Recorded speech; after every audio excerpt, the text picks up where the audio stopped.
Well, here's an insurance company that sells insurance to dentists, and they say that they have good premiums, but I have yet to meet an insurance company that says, well, we're going to hose you on our rates, but you should do business with us anyway, right?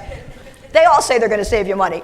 But these guys say, look, our premiums are among the most competitive in the market. This is possible because of the economies of plan administration. And I say, oh, right, of course, the economies of plan administration. I don't know what that means.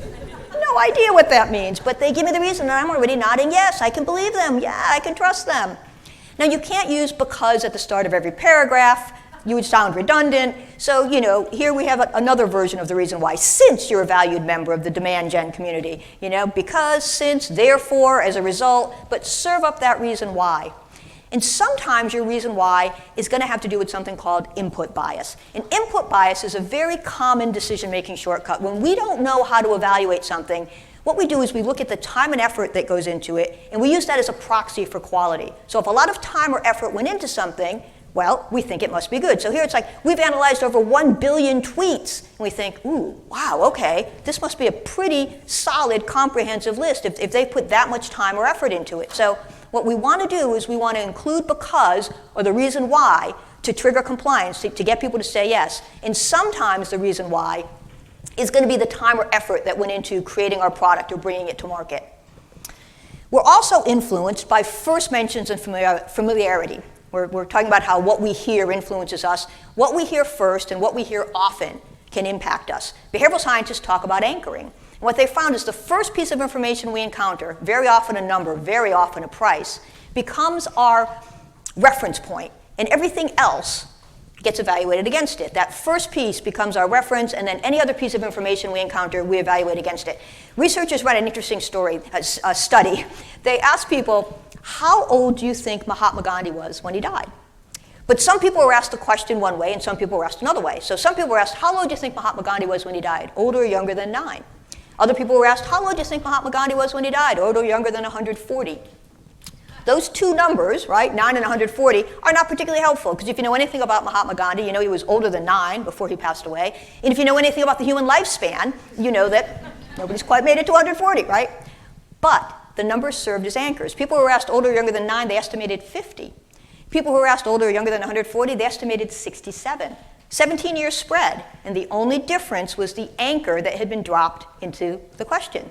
Pretty interesting. So how do we use anchoring in our marketing? Well, if you have a range of products or services, start with your most expensive one. I know it's tempting to start with the lower priced one because we don't want to scare people off, but you want to start with your highest one. Some people will say yes.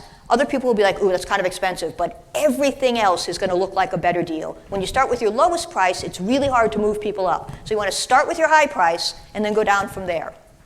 If you're having a sale, you want to have your sales price, and then you want to have, you want to have your original price, and then you want to have your sales price. Because the original price becomes the anchor, and then the sales price is like, ooh, wow, that's a much better deal. So this example isn't great, because they've got the original price and the sales price, but they've got the sales price first, the original price beneath it. They would be better off with the original price to the left, sales price to the right. They would also, and this is very counterintuitive, but they would also be better with a larger point size on the original price and a smaller point size on the sales price, because studies have shown that the smaller point size communicates a smaller price, like a better deal.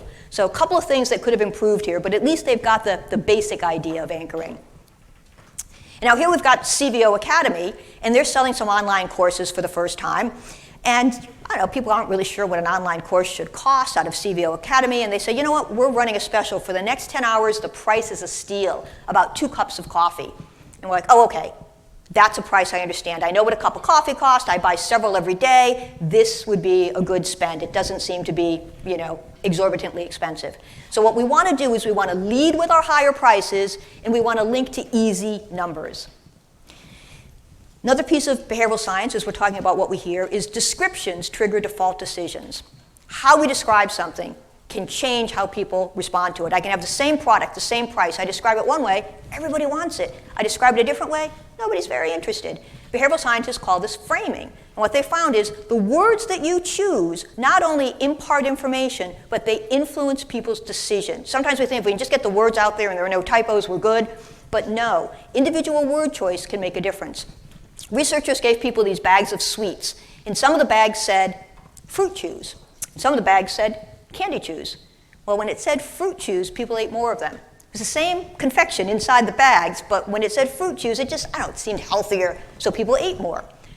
So how do we use this in marketing? Well, here's a direct mail piece for Adweek. Adweek is the industry trade publication. You can read Adweek to find out which accounts are being won and lost, which agencies are forming or falling, right? But look at how they reframe it. They say, what influences the world's most influential industry? You're like, oh, wow, this is more than just accounts being won or lost. This is like the world's most influential industry that I work for. Wow.